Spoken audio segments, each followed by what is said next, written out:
What is a survival rule you learned growing up in a bad neighborhood that still influences your behavior today?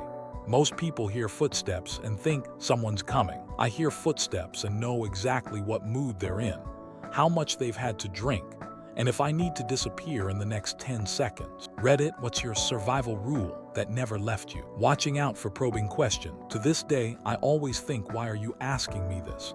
If strangers want to chat me up. I had to remind my mother of this while we were grocery shopping late one night, and some lady tried to chat her up and show her something for a good deal at the end of the aisle. She didn't see me around the corner, but I definitely saw her partner making a beeline for my mom's shopping cart and unattended purse. Thankfully, I got there first and shooed them away from my mother. Assume no dog is friendly. 1. Never approach a dog who is not with their owner. 2. If they are with their owner, ask for permission if you would like to pet the dog. 3. Pay attention to the dog's body language. Let a dog sniff your hand, but do it by curling your fingers under your hand like a fist, and then bring your hand up and forward, never downwards like an attack. Like sweep your hand slowly from below up to meet their nose. This will not look threatening, and if the dog snaps bites, your fingers will be protected in the loose fist. Coming down with an open hand invites bitten fingers, and as mentioned, only if the dog's human companion says it's okay to do so. Look like you might fight back. Most people who are looking to do a mugging are looking for someone who looks like they'll be so afraid that they'll just do whatever they say. So when I'm in a bad neighborhood, I try to look like I just found out the guy who's been sleeping with my girlfriend just ran over my dog. It's not foolproof, but it's a deterrent. That being said, if you do get mugged, just give them whatever they want. Your wallet isn't worth risking your life over. I tell my fellow female bartenders who have to walk home late at night, have your hood up, hair tucked in, stare straight forward and walk angry, like somebody owes you money, or your boyfriend has your best friend over. Do not be on your phone. Have only one earbud in, if at all. And don't make eye contact with people. I also carry pepper spray, my firearm, or a bar-blade knife on me. Be a cold-hearted witch on a mission. Chin up, eyes straight ahead, heels stabbing the sidewalk. Be aware of your surroundings without darting your eyes. If you don't have a knife or pepper spray, do brass knuckle keys. Walk in the middle of the sidewalk and step into the damn road, assuming there aren't cars coming. If you look ahead and there's an alcove, a door hanging open, a fence, etc. People can't surprise if they have to run out into the road. If nothing else, you won't get pissed on by a drunk if you walk in the street for a bit. Even if you don't know where TF you are, or what TF you're doing, act like you do. Yeah, this is the biggest thing people that live in nice areas don't understand. If you look like an easy victim, you'll end up as one. If you look like you know where you're going and your expression says you wish a motherfucker would, you get left alone. Even as a young woman, I've found this to be true, and I wish I could blast the message to every woman. Walk with purpose, walk with conviction. Do not stop, even if you don't know where you're going. Yes, you do. And be rude if needed. ETA.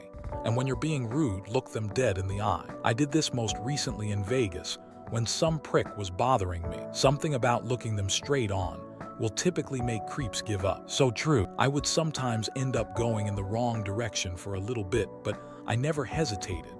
I never stopped to check my phone quizzically to reorient myself. I always make sure to keep moving, and even if I had to turn myself around, always made sure to make it look intentional. One day I questioned myself on why I do this. Like, am I that afraid of looking like I made a mistake or was clueless? And I realized yes, I was. Because it wasn't because I was afraid of looking stupid or of someone making fun of me. It was literally for my safety. Lock your car doors while you are in it. You could get carjacked at a stoplight. Sometimes you gotta roll through that stoplight or stop sign too, if it's looking sketchy and no one is coming on the cross street. My husband is a truck driver. One time he was in a new area picking up, came to a four-way stop with a cop coming, or the cop might have been waiting. I don't remember. Anyway, my husband got yelled at to keep going. Later, he was at a truck stop and asked about that. Got told that that area is a high crime area, and they'd carjack you faster than you can blink. Only way to stay safe is to roll through the stops. He refused to go back to that area. I was in Richmond, Virginia on a work trip in 2002 and got lost. I'm from California, had never been out of state alone before, and my company had basically just given me a list of addresses, printed Yahoo Maps directions, and times when I was supposed to be at those locations. I called the place where I was supposed to be and asked for directions. The guy asked me where I was, and when I told him the cross streets, he said, "Okay, first thing, lock your doors." He told me how to get to his location, and when I arrived, he informed me that I had been in the murder capital of Virginia at the time I had called him. Never tell anyone when you have money. I do not carry cash in my wallet. It goes in my front pocket with my keys. Learned this growing up near Tacoma, Seattle area. Now I live in a quiet town in the Midwest and never say anything about my money and still carry it in my front pocket. Cards can be canceled. Fraudulent charges can be reversed. The $1,000 in cash is gone forever. I carry a decoy money clip. You can get them at any haberdashery with $50 in it. That way, I can toss it and run in the opposite direction at the first sign of trouble. Street SMARTS. Mind your own business and give a wide berth to crackheads. Don't make eye contact, but always be listening to what's going on. Know when things are just loud or are about to kick off. Also, don't be flashy with anything. Easy way to get robbed. If crap goes south, do everything you can to not fight on concrete. This reminds me of when I got in a fight in my neighborhood. I just learned a story about a guy who got KO'd and hit his head and died. So I was tripping about fighting on concrete. He was up in my face and I was like, "If we're gonna fight, can we do it on the grass?" And he was like, "Ah, good call." And we casually just strolled over together before getting back to the fighting. I always laugh when I think about it. It was such a surprising moment of gentlemanly agreement right before throwing hands. Most violent crime is between people who have a beef with each other. Don't get involved with drugs and gangs, and you'll avoid a lot of trouble. You do need to secure your house and belongings though. Petty property crime doesn't care who you are. Don't leave anything valuable in your car. Don't leave your bike outside for even a second. Mind your business. This is the optimal. Know when it is your problem and when it is not, and be ready to react accordingly. Know yourself and know your surroundings.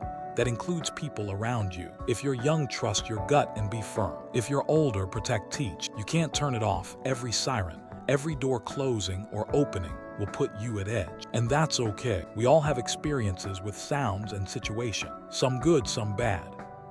But you can help people feel more at ease every single day by growing yourself and helping others. You can teach them how to not be afraid by showing them, even in your most vulnerable moments, you can help someone else in any way and every day. I didn't grow up in a bad neighborhood, but there was a part of my hometown that even the police were hesitant to enter. I acted as if I had a reason for being there.